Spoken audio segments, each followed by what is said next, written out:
Hello दोस्तों, कैसे हो आप सब। आई होप कि आप सब बढ़िया ही होंगे। मैं हूं आपका दक्ष पटेल और आज हम लेके आ गए हैं सी लैंग्वेज का एक नया ट्यूटोरियल वीडियो जिसमें हम सीखेंगे फॉर्मेट स्पेसिफायर्स, जो कि सी लैंग्वेज में एक महत्वपूर्ण स्थान उसका है और मेनली जो यूज़ होता है इनपुट और आउटपुट्स के लिए। इसकी पर्पज़ उसका मेन आउटपुट और इनपुट ही है, पर उसका महत्व बहुत ज़्यादा है सी लैंग्वेज में। तो आओ हम सीखते हैं साथ मिलकर फॉर्मेट स्पेसिफायर्स।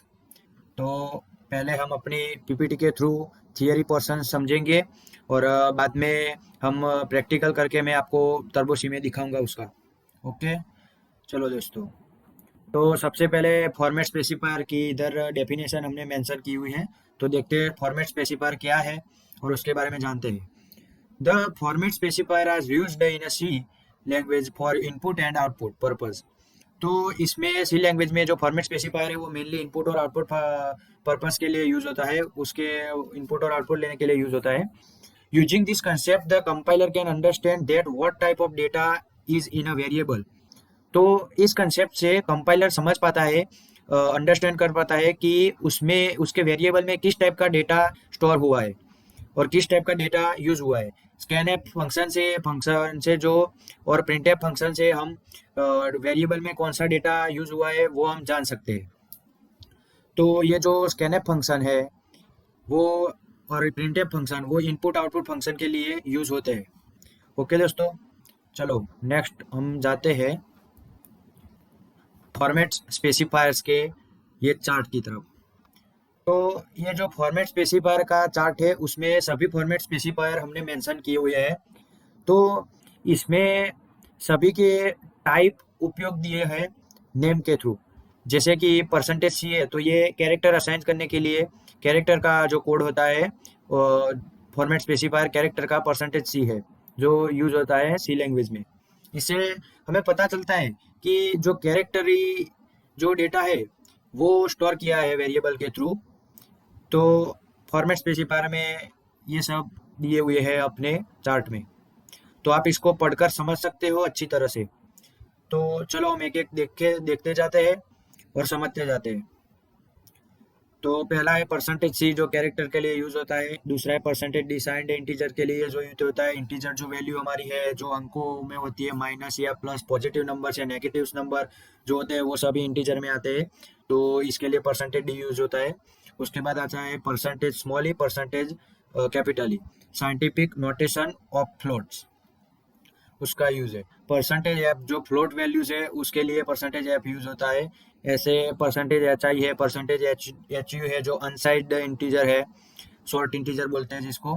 फिर परसेंटेज एल एफ है डबल के लिए है, जो परसेंटेज कैपिटल एल एफ है लॉन्ग डबल के लिए है। ऐसे ही सभी स्पेसिफायर्स हमें इधर मेंशन किए हुए हैं। ओके, तो अब हम इसमें से जो मेन मेन जो है कैरेक्टर है, जो परसेंटेज इंटीजर है, उस सब के प्रैक्टिकल के थ्रू मैं आपको समझाऊंगा कि उसका यूज कहाँ पे होता है सी लैंग्वेज यानी कि कंपाइलर के थ्रू हम कहाँ पे उसका उपयोग करते हैं।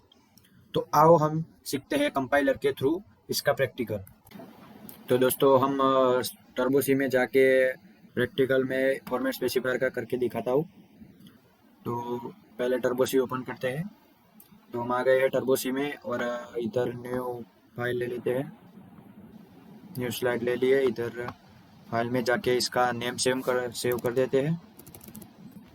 उसमें फॉर्मेट स्पेसिफायर 1.c ये हमने नाम दे दिया है। इधर पहले लाइब्रेरी इंक्लूड कर देंगे, studio.h, इधर इंक्लूड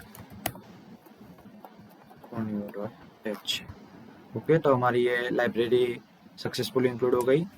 और इधर void main, इधर फंक्शन डाल देते हैं, इधर ब्रैकेट स्टार्ट और क्लोज। हम पहले इंटीजर का देखेंगे। तो हम इंटीजर के बाद अल्फ़ाबेटिक कोई भी वर्ड हम डिक्लेयर कर सकते हैं इंटीजर में। तो पहले मैं इधर ए से करता हूँ, आप कोई भी वर्ड ले सकते हो, एक्स वाई जेड कोई भी। तो इधर इंटीजर ए से डिफाइन करता हूँ। फिर C L R S C R हम क्लियर स्क्रीन डाल देंगे। उसके बाद स्कैन ऐप में हम फॉर्मेट स्पेसिफायर असाइन करेंगे। तो उसमें पहले इधर परसेंटेज डी आएगा, जो कि इंटीजर का फॉर्मेट स्पेसिफायर है। और इधर हम एड्रेस ऑफ ए डाल देंगे, जो कि आपको पता ही होगा कि स्कैनएप में हम एड्रेस क्यों डालते हैं, कि ये हमारा मेमोरी लोकेशन दिखाता है जो हमने वेरिएबल डिक्लेयर किया उसका। ओके, तो इधर हम जाएंगे प्रिंटएफ में, इधर प्रिंटएफ असाइन करते हो और प्रिंटएफ में लिखते हैं output is equal to percentage D. Okay, तो ये परसेंटेज डी हमने असाइन कर दिया। इधर ए डाल देंगे, इधर सेमी कॉलन, इधर get C H get character, और इधर हमारा प्रोग्राम कंप्लीट हो गया है। तो हम इसको एक बार F2 से सेव करके इधर हम अल्टर F9 करते हैं। 0 एरर शो हो रहा है, तो अभी हम इसको रन करेंगे कंट्रोल F9 से। ओके, तो इधर हम कोई भी न्यूमेरिकल वैल्यू डालते हैं, जैसे कि 34, तो ये हमें आउटपुट दिखा रहा है, आउटपुट इज 34। ओके, तो ये हो गया इंटीजर का। अभी हम इधर दूसरा करेंगे, जिसमें हम इधर असाइन करेंगे फ्लोट, जो कि पॉइंट वाली वैल्यूज होती है उसके लिए यूज होता है। तो उसमें चेंज सिर्फ इतना ही है, इधर परसेंटेज एफ आ जाएगा इसके फॉर्मेट स्पेसिफायर में, इसमें और कोई चेंज नहीं होगा, इधर सिर्फ परसेंटेज एफ आ जाएगा। ओके, और इधर स्कैनएफ में परसेंटेज एफ आ जाएगा। फ्लोट हमने स्पेसिफायर फ्लोट के लिए डिफाइन किया है, फॉर्मेट स्पेसिफायर परसेंटेज एफ, इसलिए।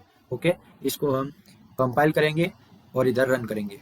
ओके, तो 34.5, तो आप देखिए इधर 6 डिजिट तक आपको ये पॉइंट के बाद मिलेगा।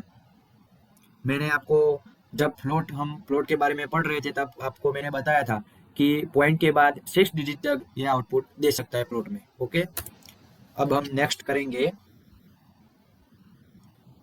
कैरेक्टर का। तो उसमें सिर्फ इतना ही चेंज है कि इधर आपको कैरेक्टर इंक्लूड करना है, और इधर स्कैनएफ में फॉर्मेट स्पेसिफायर में इसका कैरेक्टर का फॉर्मेट स्पेसिफायर है परसेंटेज सी, तो वो हमें इंक्लूड कर देना है, और इधर आउटपुट में हम परसेंटेज सी डाल देंगे। ओके दोस्तों, इधर हम F2 करके सेव करते हैं, कंट्रोल F9 करके रन करवाते हैं। कंपाइल में हमें 0 एरर मिला है, तो इधर हम कोई भी अल्फाबेटिक कैरेक्टर डालते हैं, जैसे कि F डाला, तो इधर आउटपुट में हमें F मिल गया है सक्सेसफुली। ओके दोस्तों, तो आई होप कि आप सबको ये प्रैक्टिकल के थ्रू आपको समझ में आ गया होगा। ऐसे बहुत सारे फॉर्मेट स्पेसिफायर है, लॉन्ग डबल डबल ऐसे, तो आप इसको भी इम्प्लीमेंटेशन करके आप चेक कर सकते हो। ओके, तो दोस्तों मिलते हैं हम एक नेक्स्ट वीडियो में। अगर आपको हमारे वीडियोस पसंद आ रहे हो, हमारे ट्यूटोरियल्स, हमारा कंटेंट पसंद आ रहा हो, तो प्लीज़ हमारी चैनल को लाइक कीजिए, शेयर कीजिए और सब्सक्राइब कीजिए। हम धीरे धीरे अच्छे से अच्छा कंटेंट लाने का प्रयास कर रहे हो, और आपको अच्छे से अच्छे समझ में आए ऐसा प्रयास कर रहे हैं, तो प्लीज़ हमको सपोर्ट कीजिए। Okay, good by two everyone.